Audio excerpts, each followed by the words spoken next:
તમારા અહીં આજ પગલા થવાના ચમનમાં બધાને ખબર થઈ ગઈ છે.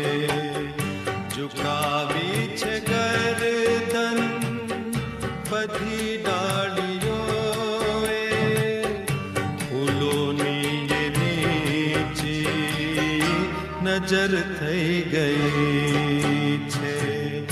તમારા અહીં આજ પગલા થવાના. ओम शांति. ओम शांति भाई. कविता बहन, स्वागत है आपका. जी भाई, धन्यवाद. તમારા અહીં આજ પગલા થવાના ચમનમાં બધાને ખબર થઈ ગई છે. सब जानते हैं आज कौन आने वाला था. तो देखो प्यारे साथियों, जो पिछले 3-4 दिनों से हमें पर्दे के पीछे से देख रहे हैं, वो आज हमारे पर्दे के सामने, अर्थात बोरीवली से कविता बहन, जो सारे कारोबार की बागडोर संभालती है दिव्या दीदी जी के साथ.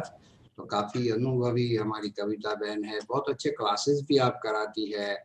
खुशनुमा जीवन का एक क्लास आपने बड़ौदा में करवाया था, मैंने सुना था. बहुत अच्छा आपका चिंतन होता है.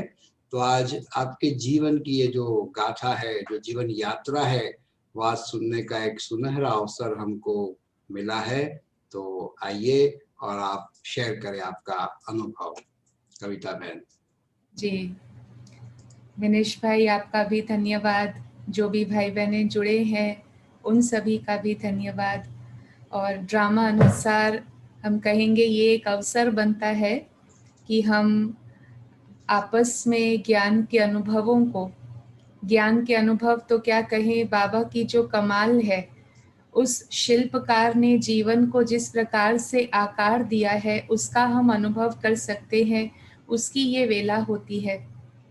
और जैसे आपने शुरुआत में कहा, पर्दे के पीछे और पर्दे के सामने, तो अभी अभी ही विशेष लॉकडाउन के समय में ही ये अनुभव रहा कि जो ड्रामा का पार्ट बाबा बताते हैं, वास्तव में ड्रामा का पार्ट बेहतर से बेहतर तरीके से प्ले करना, ये कला हम सभी को सीखनी है. बाकी आगे पीछे वो सारी बातें तो कोई मायने नहीं रखती है. हम जितना पार्ट अच्छी तरह से प्ले करते हैं उसी का ही जीवन में एक इम्पैक्ट बनता है, एक उसका प्रभाव हमारी लाइफ में पड़ता है. तो इस प्रकार से जब हम जीवन के अनुभवों के बारे में सोचते हैं तो सचमुच पल पल, कदम कदम, पग पग पर परमात्मा की कमाल उसमें दिखाई देती है. ऐसे महसूस होता है कि इसमें परमात्मा हमारा साथ दे रहे हैं. ये कमाल है उनकी. अगर बचपन से ही देखें, फ्लैशबैक करें जीवन यात्रा पर, तो बचपन से ही परमात्मा से प्यार ये जैसे कि एक नेचुरल था. और कोई भी आकर्षण बचपन में नहीं था, टीवी का या फिल्म का या अन्य भी. यहाँ तक कि मुझे याद है न्यूज़पेपर भी सामने आता था तो न्यूज़ की बातें भी ज़्यादा आकर्षित नहीं करती थी. बस यही ध्यान पर देना होता कि भाई जो speaking tree times of India में जो स्पिरिचुअल कॉलम आता है जिसमें फिलोसॉफिकल थॉट्स होते हैं, तो बस बचपन में से ही यही था. मैं सीधा न्यूज़पेपर लेती थी तो फ्लिप करके मिडिल पेज, स्पीकिंग ट्री वाला पेज वो पढ़ती थी. और उसके बाद दूसरा इंटरेस्ट ये स्पिरिचुअलिटी के अलावा स्पोर्ट्स में था, तो मिडिल पेज और फिर फ्लिप करके सीधा लास्ट पेज, उस पर जा कर के स्पोर्ट्स की हाइलाइट्स देख लेती थी. और स्पोर्ट्स में भी मुझे याद है स्कूल में हमें एक लेसन था, स्कूल में जिसमें क्रिकेट के बारे में वो लेसन था और किसी क्रिकेटर का अनुभव था कि कैसे क्रिकेट से उसने लाइफ से संबंधित बहुत सारी बातें सीखी हुई हैं. तो वो चीज़ ने मुझे इंस्पायर किया था कि कैसे हर पल हमें अलर्ट रहना है, हर पल का हमें मैक्सिमम बेनिफिट लेना है. We don't know what's coming up next, but we have to make the most of the present moment. तो हम बात कर रहे थे कि कैसे बचपन से ही लव फॉर गॉड, इसलिए हम स्लाइड पर भी देख रहे हैं कि कैसे एक लव फॉर गॉड बहुत ही नेचुरल जीवन का एहसास रहा, अनुभव रहा. और बचपन से ही परमात्मा से मिलने के लिए बहुत ही जैसे कि एक लगन बनी रहती थी। और इसीलिए कहीं सत्संग सुनना या घर में भी कुछ ऐसी आध्यात्मिक बातें पढ़ी जाती है तो उसको रुचि से सुनना, नहीं तो कई बार बचपन में इन बातों की रुचि नहीं भी होती, लेकिन उस समय पर काफ़ी रुचि से ये सारी बातें हम सुनते थे और ये रहा। अब ऐसे में छोटी आयु में ही फिर जब कॉलेज में थे तभी बाबा का परिचय हुआ, ज्ञान मिला। और इनफैक्ट अगर मैं कहूँ तो ज्ञान से पहले भी कुछ बातें जो भक्ति मार्ग के सत्संगों में सुनी हुई थी, तो उन कुछ बातों से तो मुझे काफ़ी नशा रहता था। नशा इस प्रकार से रहता था जैसे एक किसी भागवत कथा में कृष्ण और गोपियों का वर्णन था और उसमें ये बताया था कि गोपी कौन है, सच्ची गोपिका कौन है। तो कहा कि जो परमात्मा के प्रति गुप्त भावों को जानती है वो है सच्ची गोपी। और ये बात उस समय से ही, बचपन से ही इतनी बुद्धि में कैसे कहूँ कि फिट हो गई थी कि ज्ञान से पहले ही मुझे ऐसे लगता था कि सच्ची गोपी मैं हूँ और कृष्ण के साथ में झूले पर झूल रही हूँ। इतना प्यार श्री कृष्ण से और अपने लिए कि भाई वो हमारे हैं, हम उनके हैं, इस प्रकार का एक नशा बना रहता था। एक और भी शब्द था जो किसी सत्संग में सुना था, तमाहम। तो उसका भावार्थ ये बताते थे कि भाई मैं जो हूँ, जैसी हूँ, मैं तेरी हूँ। तो वो भी जैसे बचपन से ही संस्कार था कि एक दिल से प्यार था परमात्मा से कि मैं उसकी हूँ। तो ये परमात्मा का प्यार जीवन का एक फाउंडेशन बना और ऐसे में फिर बाबा का परिचय हुआ। और जब ज्ञान लिया, कोर्स किया और मना ब्रह्मा कुमारी के बारे में थोड़ी सी बातें समझी, तो उसमें जो सबसे बेस्ट बात मुझे शुरुआत से ही लगी वो ये थी कि यहाँ पर हम रोज सुनने के लिए जा सकते हैं। क्योंकि इसके पहले जो और सत्संग थे उसमें तो ऐसा होता था कि भाई 3 दिन का, 5 दिन का, 7 दिन का, सप्ताह का, उसके बाद तो फिर आप you are left to yourself, है ना, उसके बाद और कुछ नहीं है। लेकिन यहाँ पर ऐसे था कि जो हम आगे रोज रेगुलरली एक एफर्ट के रूप में कर सकते हैं। तो पहली पहली ये बात ज्ञान के बारे में मुझे बहुत अच्छी लगी कि रोज सुनना है। और फिर जब रोज मुरली सुनते हैं तो मुरलीधर तो अपना रंग आत्मा पर लगा ही देता है। तो इसीलिए शुरू से ही क्योंकि आध्यात्मिकता की लगन थी, तो ज्ञान की शुरुआत से ही पुरुषार्थ के प्रति बहुत ही अटेंशन रहा। जैसे शुरू शुरू में ही जब थोड़ा सा मुरली सुनने लगे और मुरली सुनते सुनते ऐसे पता चला ज्ञान की सब्जेक्ट्स के बारे में कि ज्ञान, योग, धारणा, सेवा, तो अपने लिए पुरुषार्थ का जैसे कि एक फॉर्मूला बना लिया था। ज्ञान में चुस्त रहे, योग में मस्त रहे, धारणाओं में तटस्थ रहे, सेवाओं में व्यस्त रहे और बाबा के दिल में दी बेस्ट रहे।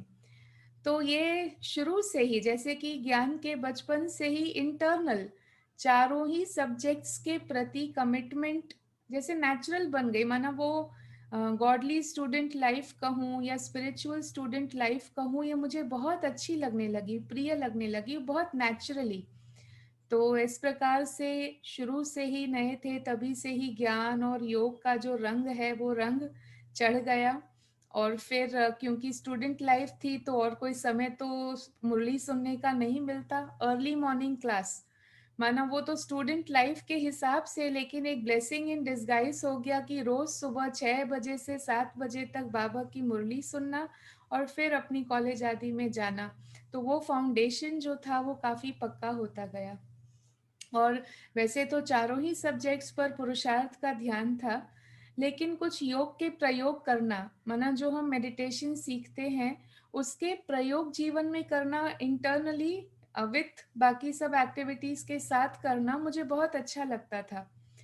तो जब शुरू करते हैं, योग की गहन बातें सुनते हैं, योग की ऊंचाइयों की भी बातें सुनते हैं फॉर दैट मैटर, तो दिल में ऐसे आता जरूर है कि हम भी ऐसा योग करें।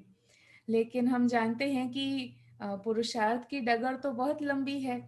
तो काफी समय ऐसे होता था कि मन में और थॉट्स चलते थे और योग लगता नहीं था। माना मुरली तो लगन से सुनते थे, लेकिन जब योग में, क्योंकि एकदम वो एक अलौकिक नशा था, तो अलौकिक नशे के हिसाब से ऐसे लगता था कि योग तुरंत लगना चाहिए और कोई थॉट्स आने ही नहीं चाहिए। और उसमें अगर फिर नेगेटिव थॉट्स आए तो एक बार बाबा से रोरिहान की योग में ही कि बाबा अभी ये नहीं चलेगा, आपको मुझे कोई फॉर्मूला बताना ही होगा, आपको मुझे कोई टेक्निक बतानी ही होगी, ये नेगेटिव को मुझे पॉजिटिव बनाना ही है। तो इस प्रकार से जब मेडिटेशन एक्सपेरिमेंट करते करते बाबा से बात करने लगी और बाबा से ही पूछा, क्योंकि ज्ञान के आधार से तो अंडरस्टैंडिंग थी, भाई ये सोचे ये सोचे ये ना सोचे, पर मैं जानती थी कि जो मेरी समझ थी और जो मेरी मन की स्थिति थी उसमें वास्ट डिफरेंस था जिसको मैं ब्रिज नहीं कर पा रही थी। तो बाबा से पूछा, जब बाबा से पूछा तो एक दिन जैसे मन थोड़ा शांत था तो ऐसे महसूस हुआ कि बाबा ने आंसर दिया। बाबा ने कहा, बच्ची नेगेटिव थॉट्स चलते हैं, ये आपको चेंज करना है। तो जैसे मनोरूरिहान थी योग की तो उसमें आत्मा ने कहा कि हाँ बाबा चेंज करना है। तो बाबा जैसे कह रहे मन की स्क्रीन पर सिंबलाइज करो नेगेटिव संकल्प आपके कैसे हैं, नेगेटिव का क्या सिंबल है, तो जो हम यहाँ स्क्रीन पर देख रहे हैं। तो जैसे कि उस समय बाबा से रूरिहान करते कहा कि बाबा नेगेटिव इस प्रकार से सिंबलाइज करते। बाबा ने कहा, बच्ची अब इस नेगेटिव को पॉजिटिव में बना दो, तो क्या करोगे।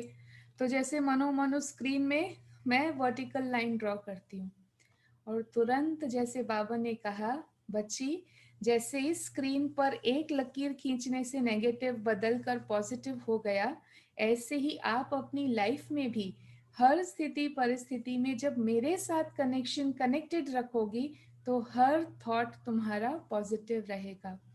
और ये जो बाबा की एक एक्सपीरियंस थी उसको मैंने प्रैक्टिकली अपने लाइफ के कितने ना प्रसंगों पर यूज किया, इसको प्रैक्टिकली एक्सपेरिमेंट करके देखा और सचमुच ऐसे लगता था कि जब बाबा का साथ है, जैसे बाबा के साथ बुद्धि जुड़ जाती है और कनेक्ट हो जाती है, तो then everything becomes very easy, बहुत ही इजी पुरुषार्थ हो जाता था। तो ये एक जैसे कि शुरू में योग की जो नशा था वो बुलंद हो गया और फिर और रुचि बढ़ी, फिर संबंधों की बात आई। कॉलेज में भी, अब कॉलेज का एनवायरनमेंट हम समझ सकते हैं, यूथ होते हैं और उसी समय पर अपनी लगन ज्ञान की हो, योग की हो, तो एक कैसा बनता वातावरण।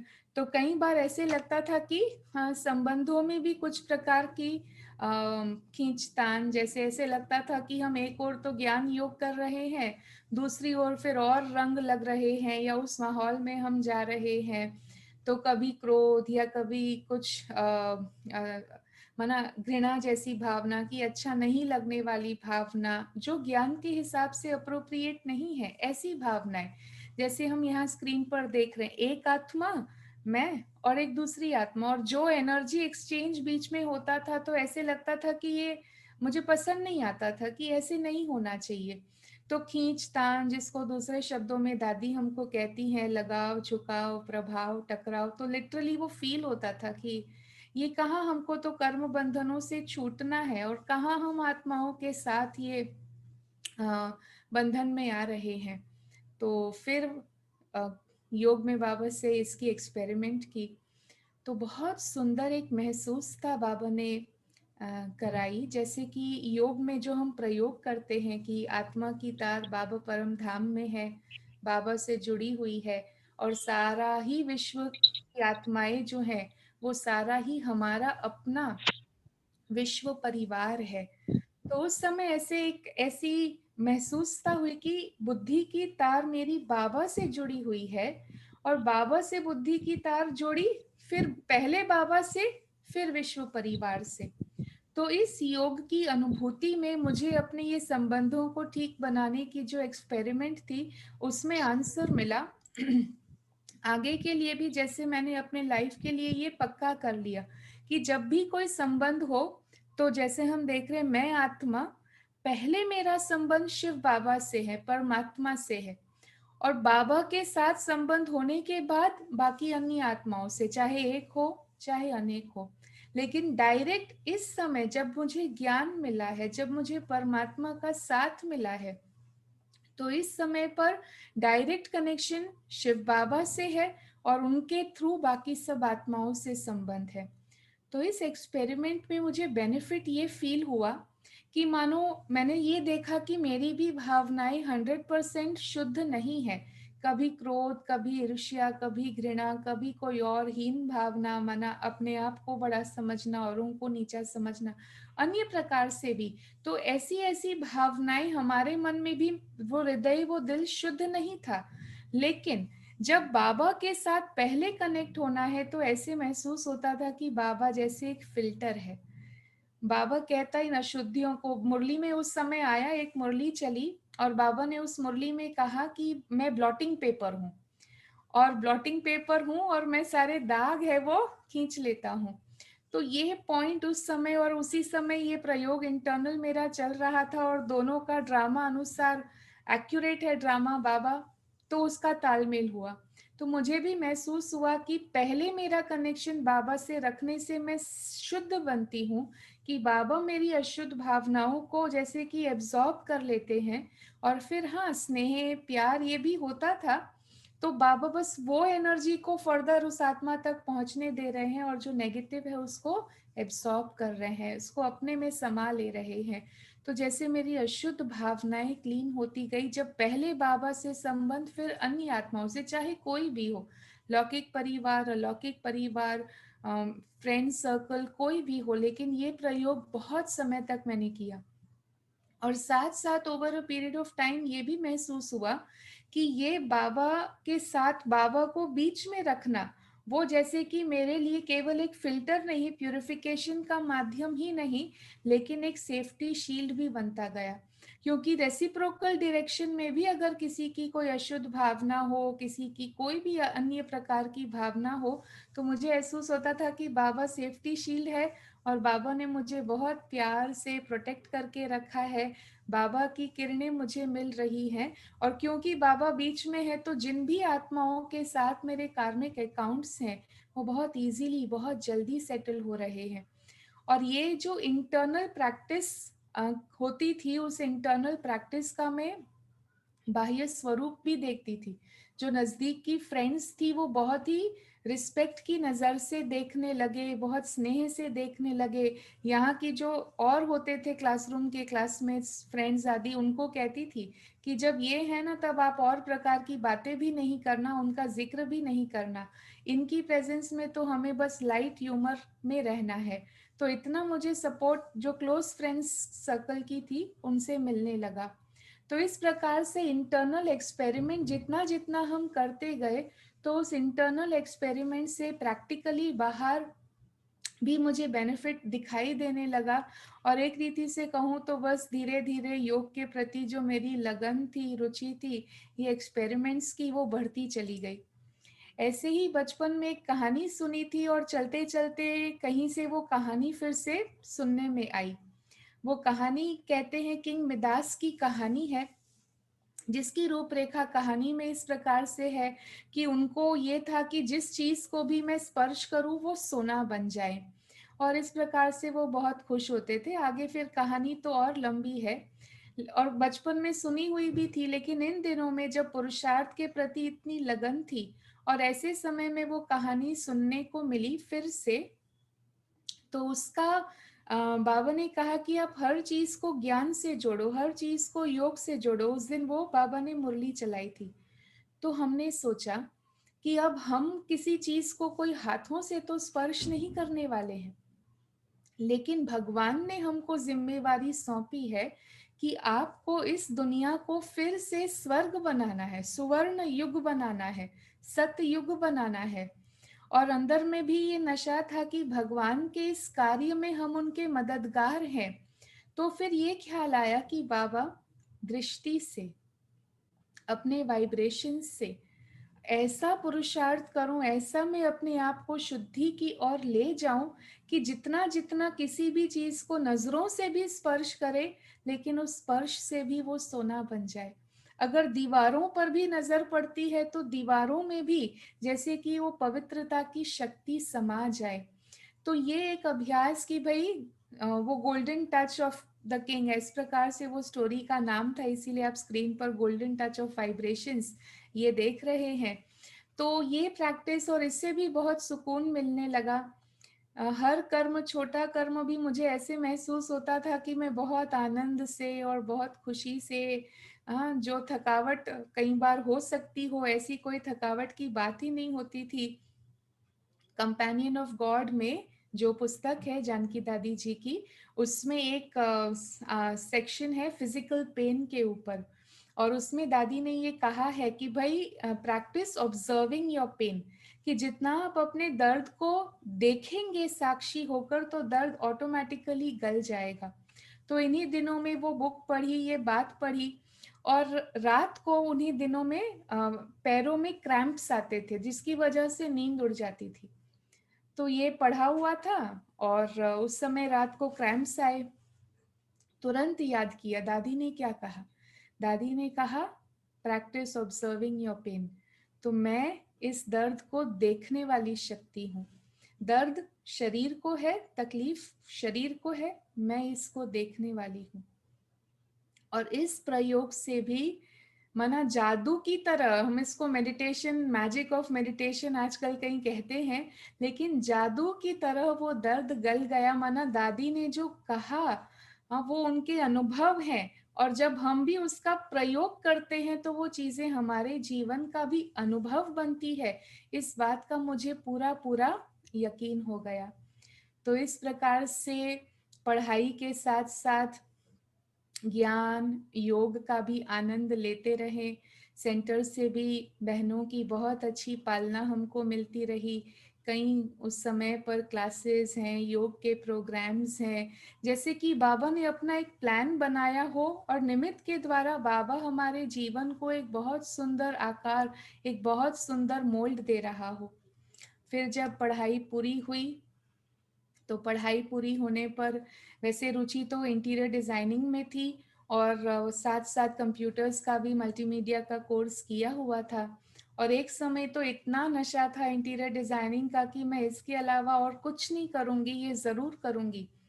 और शायद मैं आज भी उस नशे को, उस दृढ़ता को जब रिफ्लेक्ट होके देखती हूँ, तो परमात्मा के प्यार के सिवाय और कोई भी बात जो उस लक्ष्य से मुझे डिविएट भी नहीं कर पाता। लेकिन परमात्मा का प्यार और बाबा ने जो शुद्ध भावनाएं भरी, और उसमें भी गीत की एक लाइन कि जिन पर है चलना नई पीढ़ियों को, उन्हीं रास्तों को बनाना हमें है, कि इस समय परमात्मा अपना कार्य कर रहे हैं, और परमात्मा के कार्य में हम खिदमतगार बन सकते हैं। ये जो अंदर में भावना, और जो ज्ञान से, योग के प्रयोग से विशेष रूप से मुझे सुख मिल रहा है, ये सुख मेरे विश्व परिवार के भाइयों को जरूर मिलना चाहिए। ये जब भावना अंदर में आई, तो फिर वो जीवन ने एक नया मोड़ लिया, और बाबा की सेवाओं में, बाबा के घर के आंगन में सुरक्षा में रहना, ये जीवन ने मोड़ लिया कि हम सेंटर पर रहने लगे। और जैसे जैसे सेंटर पे रहने की वो घड़ियां आई, तो नशा तो बहुत ही पारावार एकदम चढ़ा रहता था, और इतना नशा था कि भगवान की मैं फेवरेट पेन बनूं। अगर वो लेखक है, अगर वो राइटर है, तो मैं उसकी फेवरेट पेन बनूं। वो आर्टिस्ट है, वो कलाकार है, कितने सुंदर रंग भरता है, और जब वो ऐसा आर्टिस्ट है, कलाकार है, तो मैं उसकी फेवरेट ब्रश बनूं, कि जब उसको यूज करना है पहले उसकी नजर मुझ पर पड़े। मैं एक ऐसी इंस्ट्रूमेंट बनूं कि जो उस भगवान समझे कि इस पर मेरी हुज्जत है। और साथ साथ उसका सबसे प्यारा, बच्चे तो बहुत है बाबा के, लेकिन सबसे प्यारा बच्चा मैं बनूं। इस नशे से, आंतरिक नशे से जीवन की शुरुआत हुई, समर्पित जीवन की। और फिर एक ये भी, जैसे कि परीक्षाएं कोई आए, तो मैं सोचती थी कि परीक्षाएं तो और ही मुझे मीठा बनाती हैं, हाँ, कि मैं स्वीटेस्ट चाइल्ड बनूं। ये जो मेरा लक्ष्य है, ये जो मेरा उद्देश्य है, तो इस उद्देश्य को पूरा करने के लिए, जैसे टेस्ट्स को जितना जितना हम पार करते जाएंगे, उतना उतना हम स्वीटेस्ट बनते जाएंगे। और साथ साथ एक और कहानी पढ़ी हुई थी उन दिनों में, कि कैसे एक बच्चे को जो पियानो सीख रहा था, और उस पियानो सीखने वाले बच्चे को किसी दूसरे ने हेल्प किया, और हाँ, किस प्रकार से बहुत सुंदर तरीके से वो मास्टर, पियानो मास्टर और बच्चे ने मिलकर के जो प्रेजेंटेशन दिया वो सबसे बेहतरीन रहा। तो उसका जो मॉरल बताया था वो मॉरल था कि God does not call the equipped, he equips the called.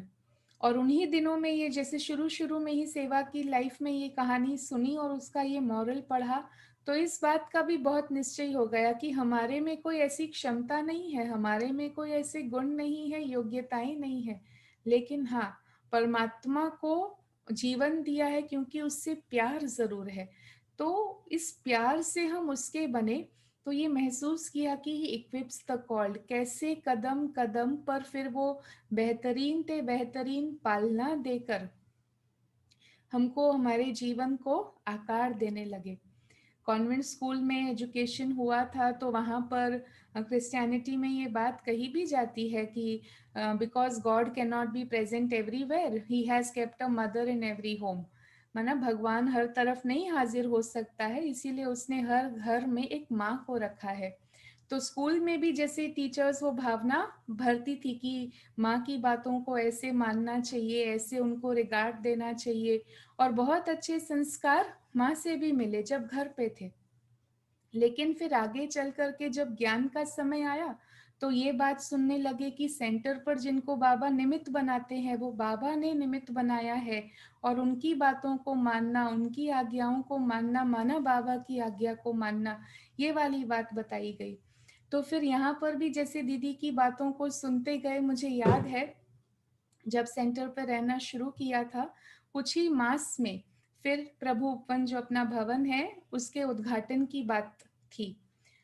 तो जब उद्घाटन की बात थी तो दादी जी को पत्र लिखना था। तो बहन ने मुझे कहा कि आप उसका ड्राफ्ट बनाओ कि हमको दादी जी को निमंत्रण देना है कि प्रभु उपवन का जब उद्घाटन हो तो दादी आप जरूर आए, हम सभी का आग्रह है। ऐसी कुछ कुछ बातें बहन ने मुझे बताई और कहा कि ऐसा एक पत्र लिखना। फिर थोड़ा लिखा, मना ड्राफ्ट किया, फिर सुनाया। तो कहते अच्छा और ऊंचा आप क्या सोच सकते हो, इससे अच्छा कुछ सोच सकते हो तो वो लिखो, जो सबसे अच्छा सोच है ना आपका, ऐसे अच्छे से अच्छा सोच करो और फिर लिखो। तो मैंने कहा हाँ जी। फिर लिखने लगी और जितना बुद्धि को कस सके, जितना क्रिएटिविटी को यूज कर सके, वो सारी बातें लेकर के लिखा। और फिर उसको ठीक ठाक करके फिर बहन को सुनाया कि बहन इस प्रकार से है, दिव्या बहन को, कि ये है बनाया ड्राफ्ट। तो सारा पढ़ा और मैंने बुद्धि की एक्सरसाइज अच्छे से कर ली थी, मुझे लग रहा था अच्छा लगेगा। तो सुनने के बाद बहन ने कहा कि हाँ अच्छा है, सचमुच अच्छा है, लेकिन दादी को जितना निमंत्रण देने के लिए अच्छा चाहिए ना, उतना अच्छा अभी भी नहीं है। हम ऐसे करेंगे, ये वाला पत्र है ना जो वरिष्ठ भाई बहनों को, सभी सेवा केंद्रों को जो भेजना है, ये मैटर हम उसके लिए यूज करेंगे।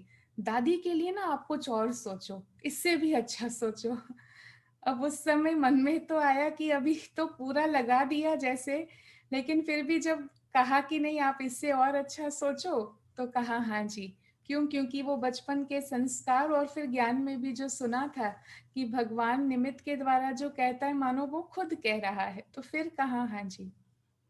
और सचमुच क्योंकि वो हाँ जी कहा, बाबा को कुछ देना होता है, बाबा को कुछ करवाना होता है, तो वो हाँ जी कहा। तो उसके बाद जो पत्र लिखा, उसके बाद जरूर मुझे खुद को भी महसूस हुआ कि हाँ वो पहला वाला अच्छा था, लेकिन दादी जी को देखने दे सके निमंत्रण में वो उतना अच्छा नहीं था। तो उस प्रोसेस को मैंने भी बहुत एंजॉय किया।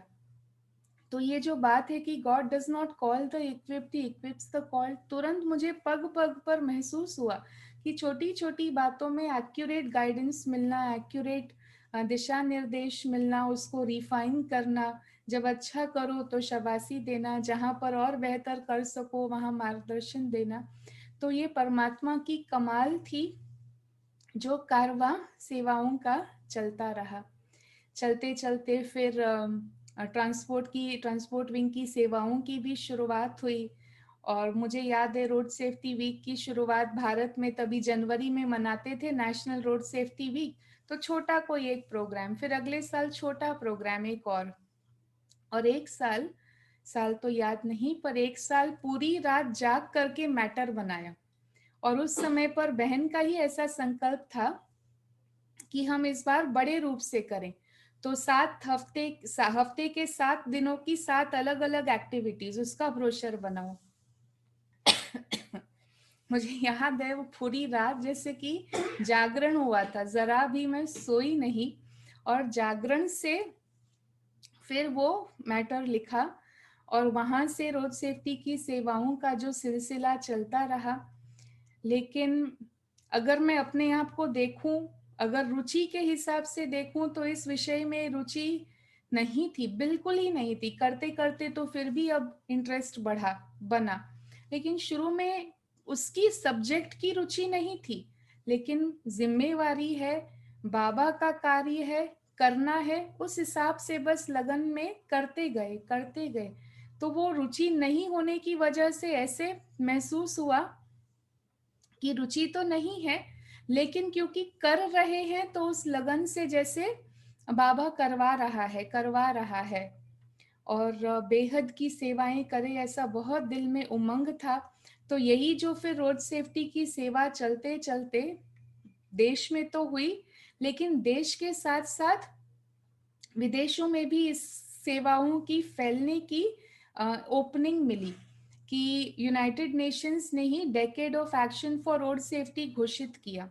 और जब यूनाइटेड नेशंस ने घोषित किया, हमने ऑलरेडी 5-7 वर्षों से अच्छी सेवाएं ब्रह्मा कुमारी ट्रांसपोर्ट विंग भारत भर में मिलकर की हुई थी। तो जब तक उनका डेकेड डिक्लेयर हुआ तो हमारा जैसे ग्राउंड वर्क तैयार था।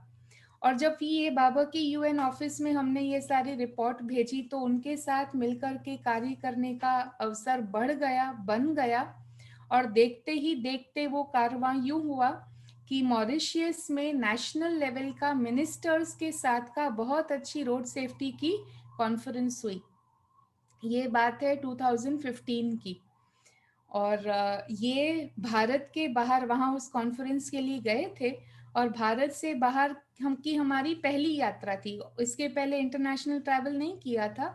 मॉरिशियस वो फर्स्ट प्लेस था जहाँ इंटरनेशनल ट्रैवल किया। और बाबा का मैजिक तो किसको पता है।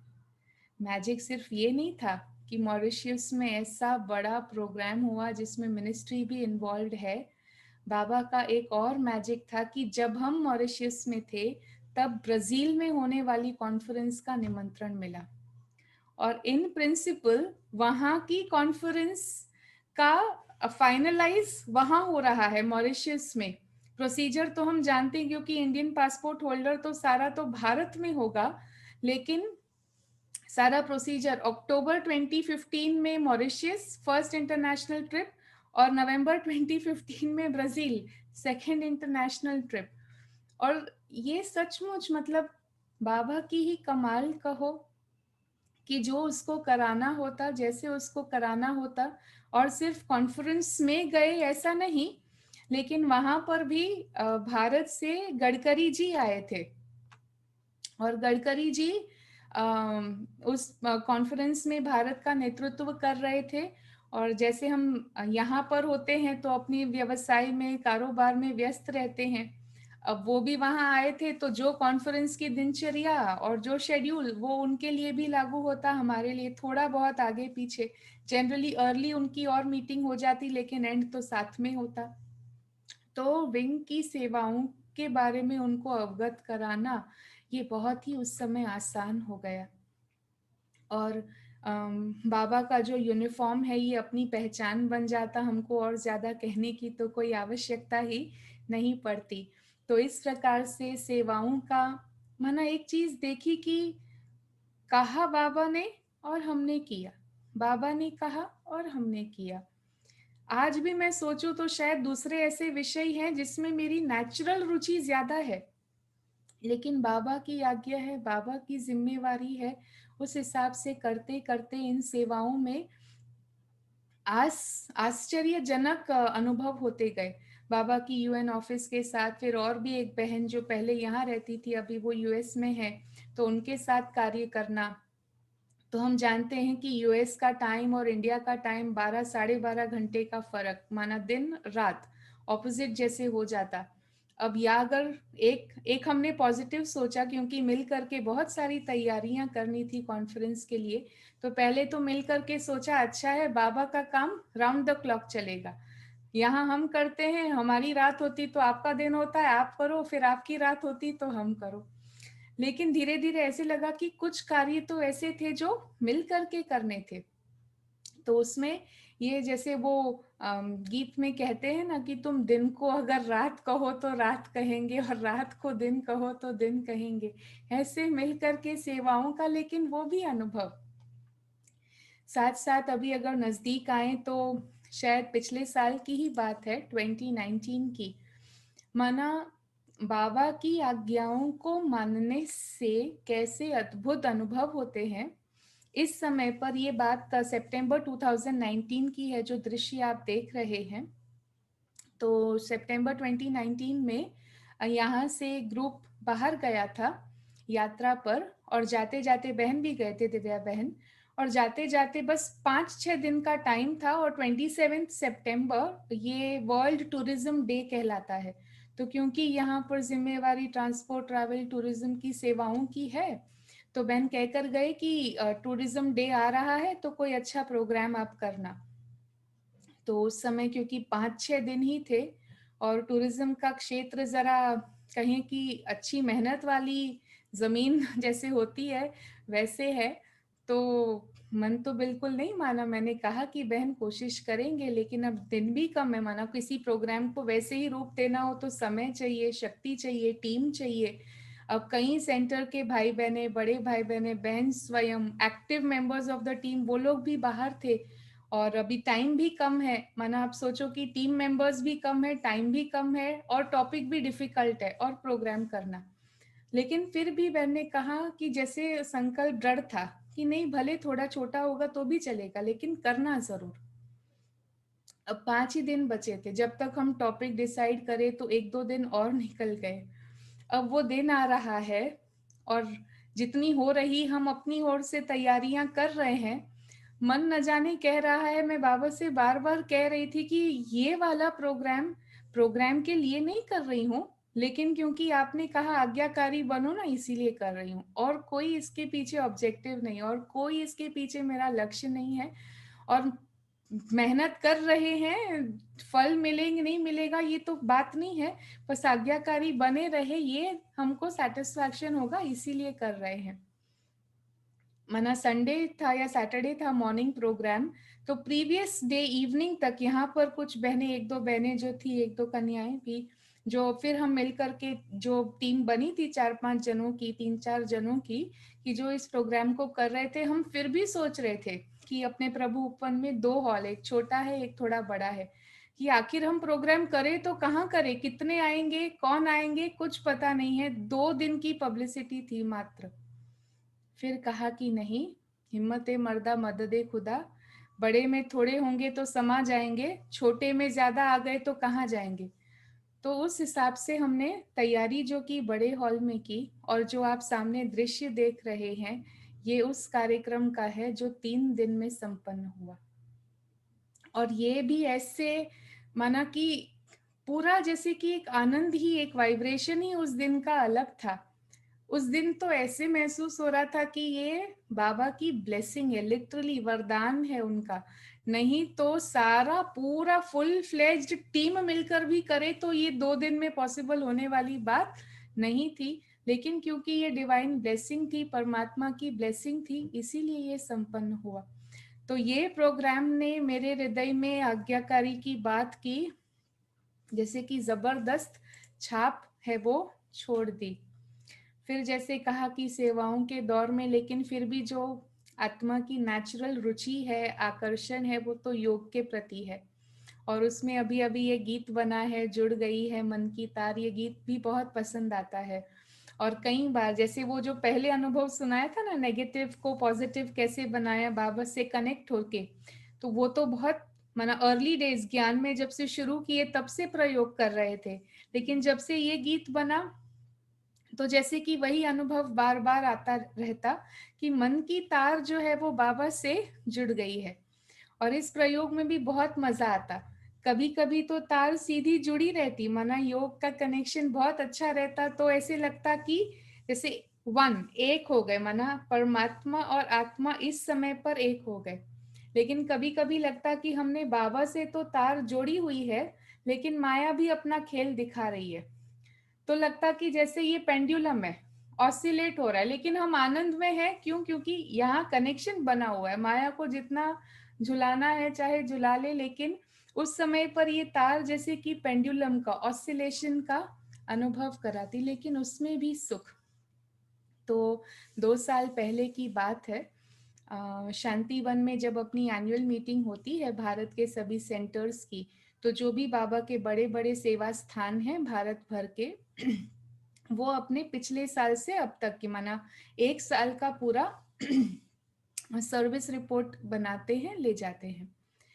तो उसके अगले साल पर ये बात निकली थी मीटिंग में कि अगले साल हम ये सेवाओं के वीडियोस दिखाने का नहीं रखेंगे, क्योंकि हमें मीटिंग के और बातों में समय की अधिक आवश्यक होता। तो फिर अगले साल के लिए यहाँ से हमने सेवाओं का वीडियो तैयार नहीं किया, और हम एक दिन पीछे निकलने वाले थे। बहन पहले पहुंची मधुबन, तो वहां पर पहुंच के जब एजेंडा देखा तो भले पिछले साल बात और थी, लेकिन इंक्लूड किया हुआ था कि नहीं, हम सेवाओं के वीडियोस दिखाएंगे। और प्रभु उपवन का भी नाम लिस्ट में क्योंकि होता है तो था। तो वहां से आबू से मुझे निकलना था जिस दिन 9 बजे रात को, यहाँ से 9 बजे की ट्रेन चलती है, तो करीब करीब शाम के 6:30 पौने 7 बज रहे थे, और बहन का फोन आया आबू से कि भाई मैंने तो यहाँ एजेंडा देखा, और पिछले साल भले ऐसी बात चली थी कि शायद नहीं रखेंगे ऐसे, लेकिन इस बार भी समाचार वीडियो के माध्यम से दिखाने का रखा है, और हमें हमारा नाम भी जैसे होता है तो अभी बनाना होगा, तो अब क्या करें। तो फिर तुरंत कहा कि बन तो सकता है, लेकिन अभी उसी रात 2 घंटे में आबू निकल जाऊं तो वहां नहीं हो सकता, हम यहाँ से करेंगे। तो यहाँ पर भाई हैं, समर्पित भाई, सुहास भाई, और हम मिल करके यहाँ से बनाएंगे, क्योंकि 5 से 6 मिनट में साल भर की सेवाओं का सारांश आ जाए तो बहुत बड़ी चैलेंज होती है। कम से कम मिनिमम बोलो तो भी 15-20 दिन तो ये पूरे कंपाइलेशन को चाहिए, क्योंकि उसकी स्क्रिप्ट, फिर स्क्रिप्ट की रिकॉर्डिंग, फिर उसके वीडियोस, उसकी एडिटिंग, फिर स्क्रिप्ट के साथ उसको मिलाना, और 5-6 मिनट में माना एसेंसफुल बनाना, तो इतना बड़ा काम था। और फिर मीटिंग के टाइम तक पहुंचना भी था। फिर भी बाबा से जैसे कहा हाँ जी, टिकट कैंसिल की, हम रह गए। अभी घंटा घंटा ऐसे बीतता जा रहा है, कोई बात बुद्धि में टच नहीं हो रही है कि कैसे समाचार लिखे, क्योंकि पहले तो स्क्रिप्ट चाहिए ना, स्क्रिप्ट लिखने के लिए कलम चली नहीं रही थी। रात बीत गई, सुबह हो गई, सुबह के 9 बज गए, माना पूरे 12 घंटे बीत गए, लेकिन अभी तक स्क्रिप्ट का एक शब्द भी लिखा नहीं गया। उस समय पर ये गीत बजाया, जुड़ गई है मन की तार तुमसे, रिपीट मोड में बजाया। एक बार बजा, फिर बजा, दूसरी बार, तीसरी बार फिर शुरू हुआ। जब वो आधे तक पहुंचा, तब जैसे लिटरली ऐसे फील हुई कोई परमात्मा प्रेरणा है, और वो परमात्मा प्रेरणा से खड़ी होकर कंप्यूटर डेस्क पर आ गई। और लगभग तब तक पहुंचते पहुंचते तीसरी बार भी गीत पूरा हो चुका था, और जैसे ही डेस्क पर बैठे तो हमने सोचा बाबा से तार जुड़ी हुई है, अब बाबा के हाथ में कलम है और बाबा लिख रहा है। और सचमुच वो स्क्रिप्ट शायद बहुत चिंतन करके भी लिखते तो भी उतनी नहीं लिखी जाती, लेकिन उस बार की जो स्क्रिप्ट थी वो उतनी बेहतरीन लिखी गई। और फिर जरूर एडिटिंग आदि में भाई का भी मदद हाथ रहा, और मिल करके 2 दिन में वो कार्य जो है वो संपन्न हुआ। लेकिन ये भी कमाल थी, ये जुड़ गई मन की तार, बाबा ने जो हमें बल दिया उसका। साथ साथ जब एंजल्स की बातें सुनते हैं तो मुझे बहुत अच्छा लगता है। बचपन से ही फरिश्तों की कहानी सुनते थे। कहानी ऐसी सुनते थे कि फरिश्ते थे, किसी बच्चे को कुछ मदद चाहिए थी, तो बच्चा रात को सोया था, फरिश्ते आए, वो काम करके चले गए, बच्चे को सब रेडी मिला। किसी माँ को जरूरत थी, फरिश्ते वहां गए, वो जब माँ तो सोई थी, वो करके चले गए। तो ऐसी ऐसी कहानियां फरिश्तों के बारे में सुनते थे, और वो बहुत आकर्षित करती थी। और ज्ञान में जब आते हैं तो अपने भी कई भाइयों ने, बहनों ने, स्पेशली विदेश डबल फॉरेनर्स के जो भाई बहने हैं, एंजल के बारे में बहुत सारी बातें कही हैं। एंथनी स्टैनो भाई ने भी कुछ 18 स्टेप्स बताए हैं from human consciousness to angel consciousness. उसी को पढ़ते पढ़ते कुछ और बात, जैसे कि इस अभ्यास में बाबा फरिश्ता शब्द यूज करता कि हमें भी फरिश्ता स्थिति बनानी है। तो जो विचारधारा एंथनी स्टैनो भाई ने दी थी उसी को आगे बढ़ाते हुए एक दिन सोच चला कि a human analyses the mysteries of life. माना मानव होगा वो क्या करेगा, जीवन की जो भी सूक्ष्म बातें हैं उसको परखता रहेगा, उसका अंकन करता रहेगा, एनालाइज करता रहेगा। लेकिन अगर एक एंजल है तो एंजल क्या करेगा, an angel knows the secrets of life.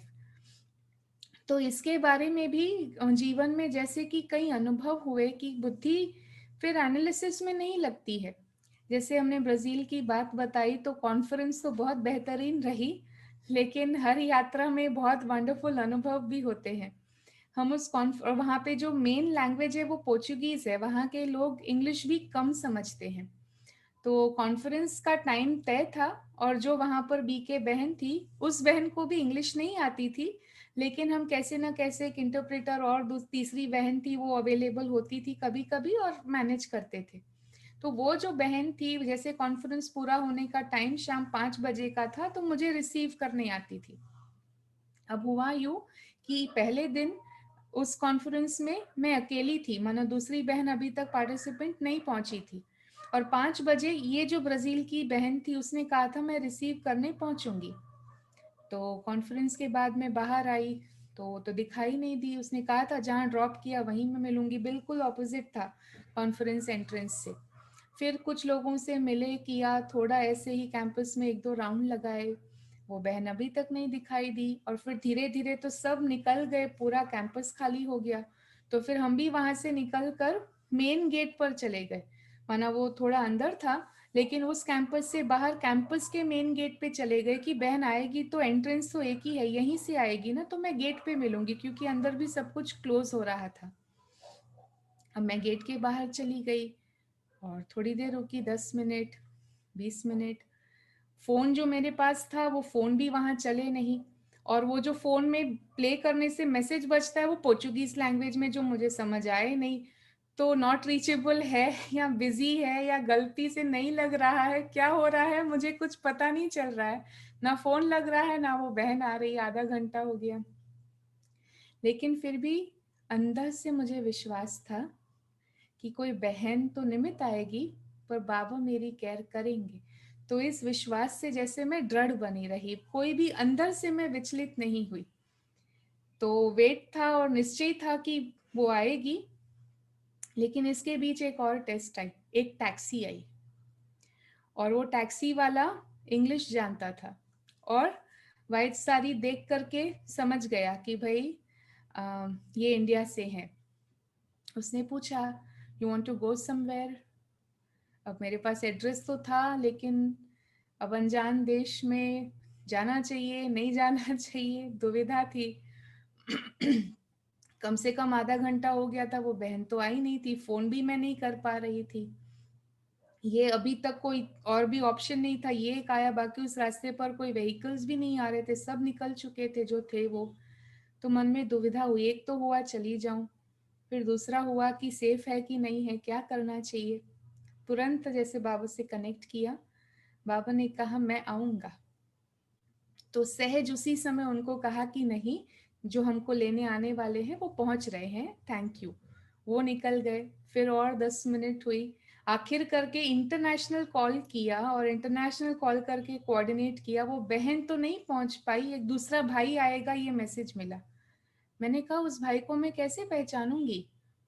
तो जो बहन थी उसने कहा वो आपको ओम शांति बोलेगा। तो वो इतना फेथ कि भाई यस भगवान है साथ में और वो पहुंचेगा। तो जैसे कि वो जीवन के जो रहस्य है वो जानता है कि वो मेरे साथ है, बस हमारे एक भरोसे को वो टेस्ट करता है। ऐसे ही दूसरा, a human questions the strokes of time. मैं एक रतनमणि दादी का अनुभव सुन रही थी, जिसमें दादी बाबा के समय की बात बता रहे थे कि कैसे बाबा के समय पर कोई चीज लेने गए, फिर उन्होंने रेट उसकी कम कराई, तो बाबा ने कहा बच्ची कम कराने से क्या होगा, तुम तो सेवा में भी करवा सकती हो उनसे ये बात। और फिर ऐसे दादी अनुभव सुना रहे थे कि कैसे बाबा ने गाइड किया, हम गए और हम वो सेवा में वो चीज देने वाले ने दे भी दी, कोई कीमत नहीं चुकाई, ऐसा अनुभव था। अब दादी का ये अनुभव सुना और मैं सोचने लगी ये तो समय समय की बलिहारी है, आजकल के समय में तो ऐसा कुछ हो नहीं सकता, ऐसे ऐसे। लेकिन फिर भी मन में जैसे कहा कि नहीं, उनको अनुभव हुआ तो हमें भी अनुभव होना चाहिए, हम समय समय की क्यों बात करें, लेकिन हम ऐसा कर सकते हैं, इस प्रकार की बात।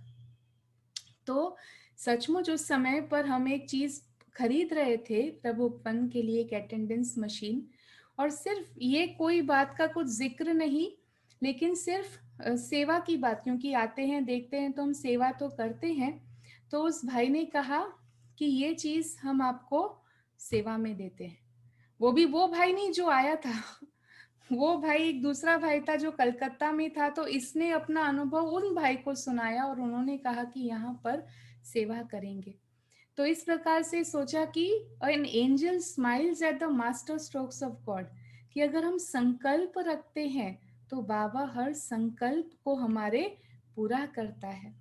और वर्तमान समय जो पुरुषार्थ कुछ समय से चल रहा, तो ये बात कि भाई humans leave shadows behind, angels leave light behind, कि मनुष्य जो है उनके पीछे तो परछाई होती है, पर फरिश्ते जो हैं वो रोशनी छोड़ जाते हैं। तो यही हमेशा लक्ष्य होता कि हम जहाँ भी जाएं, जिनसे भी मिले, जिनसे भी बात करें, किसी से ज्ञान का प्रकाश, किसी के स्नेह का प्रकाश, किसी के साथ प्योरिटी का प्रकाश, हमें ये लाइट देनी है और ये सेवा करनी है। तो ये सब जो सेवाओं का सिलसिला है, इसके पीछे बाबा तो हैं, बाबा से प्यार भी है, लेकिन एक मुख्य रीति से जो स्पिरिचुअल सपोर्ट के रूप में मदद मिली है, वो है दिव्या बहन की। सेंटर पर जिस दिन रहना शुरू किया, पहले दिन से लेकर आज दिन तक हम उनके जीवन से सीखते हैं। पहले ही दिन का अनुभव सुनाऊं, 24 जून का दिन था, भोग आदि का कार्यक्रम पूरा हुआ, फिर एक दूसरे सेंटर पर जाना था। उस दिन को पहले वहां सेवाएं होती थी, लेकिन उस दिन से वहां बहनें रहना शुरू करने वाली थी, तो दोपहर का भोजन आदि वहां था, तो हमें वहां जाना था। तो कार आई और हम टोटल, एक भाई थे और टोटल और 4 जने थे। तो शुरू से ही हाइट हेल्थ तो हमारी थोड़ी अच्छी है, तो फिर बहन ने कहा कि कविता तुम आगे बैठ जाओ, अभी पहला ही दिन, और पीछे बैठने वाले भी 3 जने, और वो भी कोई बहुत छोटे ऐसे नहीं थे, लेकिन 3 थे। तो मैंने कहा कि नहीं बहन, हम एडजस्ट होके पीछे बैठ जाएंगे, आप बैठो आगे। लेकिन बहन ने कहा नहीं, आप बैठो। और हम 4 जन वहां से दूसरे सेंटर पर गए, बहन 3 जन के साथ पीछे एडजस्ट किए और मुझे आगे बिठाया। अब ये पहला ही दिन, मेरे सेंटर पे कुछ पहले ही घंटे थे इनफैक्ट, और उस दिन से जैसे बुद्धि को समझ में आया कि इनके जीवन से मुझे सीखना है। अभी तक तो क्लास सुनते थे और क्लास से सीखते थे, लेकिन उस छोटे से कर्म से, और आज तक भी वो कर्म मुझे इसीलिए याद है क्योंकि आज मैं खुद फील करती हूँ कि दिखने में आसान और बात छोटी लगती है, पर अपने कंफर्ट को त्याग करके एडजस्ट करना ही उतना आसान नहीं होता है। लेकिन वो पहले दिन से जो सीखा, और आज तक भी बहुत सारी बातें, जैसे एक कहावत है कि दूर के ढोल सुहावने होते हैं, तो बहन हमेशा हमको कहते हमारा व्यक्तित्व ऐसा हो जो जितना जो नजदीक आए ना, उनको हम उतने प्यारे लगे, नजदीक के ढोल सुहावने भी हो, तो ऐसी हमारी लाइफ हो। फिर अगर कर्म व्यवहार की बात हो, तो कहा कि कभी भी किसी के साथ कोई भी रिस्पॉन्स हमें करना है ना, तो हमेशा हमें ऐसे रिस्पॉन्ड करना चाहिए कि उनका ईगो कभी जागे नहीं, तो हम अच्छी तरह से सुचारू रीति से चल सकेंगे। तो जैसे कि एक बहन के साथ कर्म करते ऐसा महसूस होता कि स्नेह की डोर में बहुत अच्छी तरह से बांधा भी है और बहुत उड़ान भी भरने देते हैं। जैसे कोई पतंग चगाता है तो क्या करता है, पतंग को बहुत दूर दूर दूर दूर और ऊंचा उड़ाता है, लेकिन डोर अपने पास रखता है। तो ऐसे ही प्रेम की डोर में बांध कर भी रखा है। जैसे कहते हैं कृष्ण को यशोदा मैया ने ओखली से बांध कर रखा था, लेकिन बहुत ऊंचा। और भी बहुत सारी बातें जो दादियों के लिए हम सुनते हैं, मुरली के प्रति सुनना, स्टडी करना, एकाग्रता रहना, सेवाओं में सभी को आगे बढ़ाना, सभी को अपने साथ लेकर के चलना, हर काम अभी करना, माना पीछे नहीं डालना। अभी अभी ही 2 टॉपिक्स थे जिस पर मुझे कमेंट्री करनी थी। तो पहले टॉपिक पर तो गाइडेंस मिला और वो कमेंट्री अच्छी तरह से बन गई, लेकिन दूसरे टॉपिक पर वो फ्लो नहीं हो रहा था। तो मुझे याद है 2 दिन 4 दिन, लेकिन फिर अगले दिन बहन ने इस प्रकार से मुझे बुलाया कि चलो आज करते हैं, जैसे उनका खुद का वो कार्य, उनको खुद को वो करना हो और वो करना था। तो इतना एक सपोर्ट का हो, और जब ऐसा सपोर्ट होता है ना, मुझे ऐसे लगता है जैसे कोई शॉक एब्जॉर्बर हो बहुत अच्छा, कि कहीं किसी से कुछ टकराव हो जाए तो भी शॉक अच्छे से एब्जॉर्ब हो जाता है, कहीं अपनी कोई वीकनेस हो तो भी अच्छे से शॉक एब्जॉर्ब हो जाता है।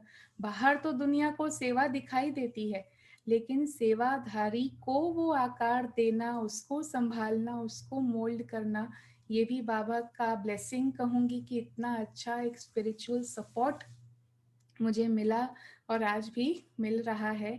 इतना ये वंडरफुल सपोर्ट है कि उन ऐसा मिलने से मन में बहुत अच्छे भाव जागृत होते हैं। जो एक बार एक छोटी सी कविता लिखी थी जो आपको अभी शेयर करते हैं। मैंने पूछा सागर से कि प्यार क्या है। सागर ने कहा, जब तुम मुझ में देखते हो मैं तुम्हें तुम्हारा स्वरूप दिखाता हूं। प्यार प्रतिबिंब है। तो मैंने पूछा प्रतिबिंब से कि प्यार क्या है। तो उसने कहा, जब तुम मुझ में देखते हो मैं तुम्हें सत्य का दर्शन कराता हूं। प्यार सत्य है। तो मैंने पूछा सत्य से कि प्यार क्या है। उसने कहा, शब्दों में इसकी व्याख्या नहीं, प्यार जीवन है। तो मैंने पूछा जीवन से प्यार क्या है। तो उसने कहा, प्यार प्रेम है, स्नेह है, वात्सल्य है। प्यार क्षमा है, करुणा है, ममता है। प्यार सुगंध है, संबंध है, बंधन है। प्यार सबसे अनोखा अनुभव है। तो मैंने पूछा अनुभव से कि प्यार क्या है। तो अनुभव बोला, बाकी सब विस्तार है, माँ प्रेम का सार है। तो ऐसा लौकिक माँ, अलौकिक माँ ब्रह्मा बाबा, लेकिन साथ साथ साकार रूप में दिव्या बहन, और पारलौकिक माँ शिव बाबा, ऐसी पालना मिली कि दिल में ऐसे भाव उनके प्रति जागृत होते हैं। और लास्ट में क्योंकि योग पसंद है तो योग में जो बाबा के साथ, क्योंकि निमित्त तो फिर भी निमित्त है, लेकिन आखिर तो आत्मा का अविनाशी संबंध परमात्मा से है। तो एक जो मेरे योग का बेंचमार्क एक्सपीरियंस है, आज तक उस अनुभव को मैं सबसे बेहतरीन मानती हूँ। और उस समय पर जो पंक्तियां आई थी, जैसे कि बाबा कवि है और कविता, तो कवि और कविता का संवाद हुआ, वो योग में इतना सुंदर अनुभव था कि आज तक भी वो मेरे लिए एक बेंचमार्क है। वो शेयर करती हूँ। कविता कहे कवि से, मैं कौन हूँ। कवि कहे, मेरे कलम की कमाल हो, इसीलिए आपकी लाल हूं। अरे तुम तो होली का गुलाल हो। तो कविता कहे, आपसे मुझ में रंग ही रंग है। तो कवि कहे, ये मेरे दिल का उमंग है, मन का तरंग है। वाह वाह, तुम्हें मुझसे कितनी प्रीत है। तो कवि कहे, तुम ही से सुखद संगीत है। कविता सुर और साज है, मेरे दिल की आवाज है, मेरे मन का राज है। सारे जग को उस पर नाज है। तो कविता कहे, जग तो तुम पर कुर्बान है, कवि से ही तो कविता की शान है, पर कविता ही कवि की पहचान है। कविता कहे, मेरा कवि जितना महान उतना निर्माण है, पर मेरे मन में उठता एक विचार है, जब सारे जग को तुमसे प्यार है, तो एक एक को क्यों नहीं होता तुम्हारा दीदार है। तो कवि कहे, जब सुंदर कविता में निर्मल सरिता तैयार है, मुझे सब तक पहुंचने की क्या दरकार है। जैसे दूर रहते भी ओजस्वी रवि रोशनी देता, शीतल चांद चांदनी देता, ऐसे मैं भी बादलों के पार हूं रहता, कविता में अपनी छवि दिखाता। हाँ हाँ, कवि वही जो अपनी बात जताता, अपने आप सभी कुछ करके अपने आप छिपाता। तो कवि कहे, सुनो सुनो, तुमसे कहनी दिल की एक बात है, कविता इस जग को मेरी सौगात है। मुझसे इतना प्यार क्यों है। तो कवि कहे, मुझे चलना इस जग से पार है, कविता भूलोक पर मेरा यादगार है। तो इस प्रकार से ये आत्मा और परमात्मा की प्रेम कहानी है, जो सुंदर अनुभव, हाँ वैसे तो पूरे होते नहीं, लेकिन आज ये सुंदर यात्रा हम सभी ने मिल करके की, ये परमात्मा के कमाल की यात्रा है। और इस यात्रा में साथ देने के लिए आप सभी का बहुत बहुत धन्यवाद। ओम शांति।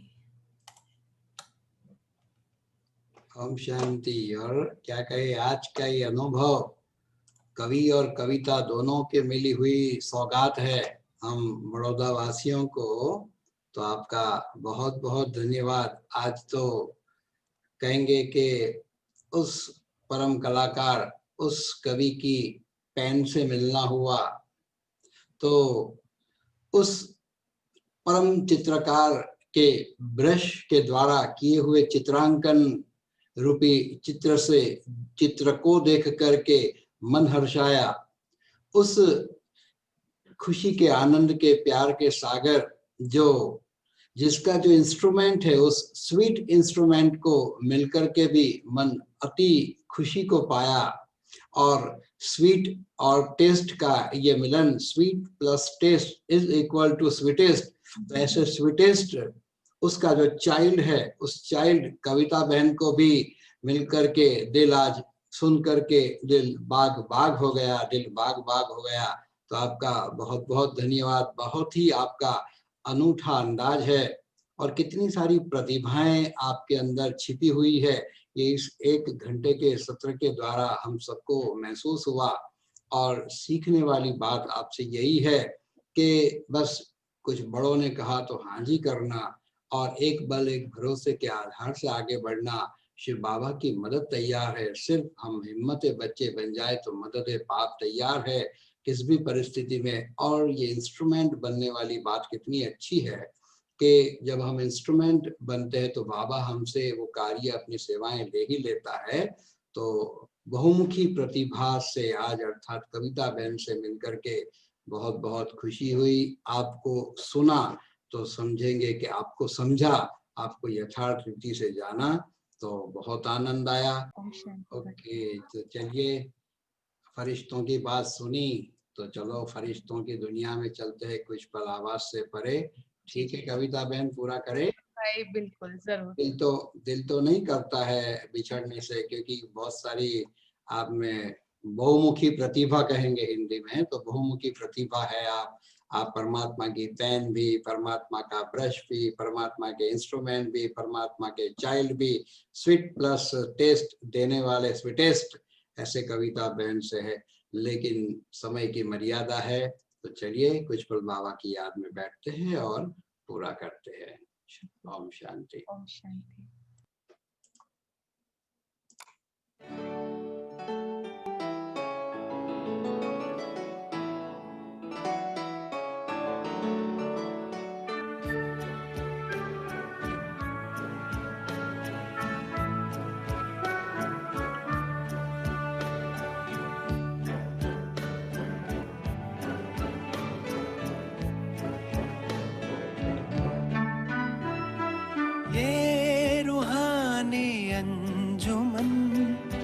प्यारे नजारे हैं, ये फरिश्ते जो ज़मीं पे उतरे तारे हैं, ये उतरे तारे कितने प्यारे हैं, ये फरिश्ते जो ज़मीं पे उतरे तारे हैं।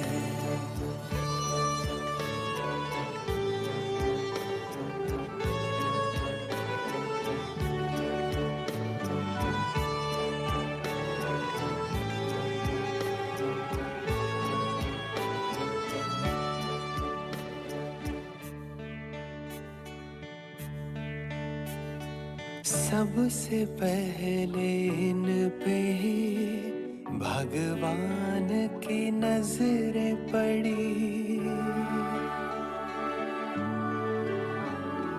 सबसे पहले इन पे ही भगवान की नजरें पड़ी। मेरी आशाओं के दीपक तुमसे ही उम्मीदें बड़ी।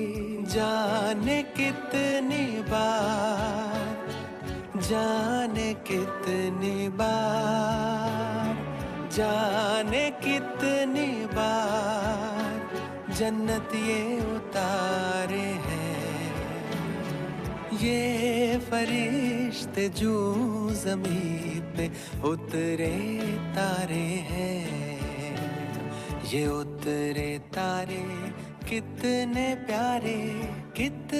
प्यारे हैं, ये फरिश्ते जो ज़मीं पे उतरे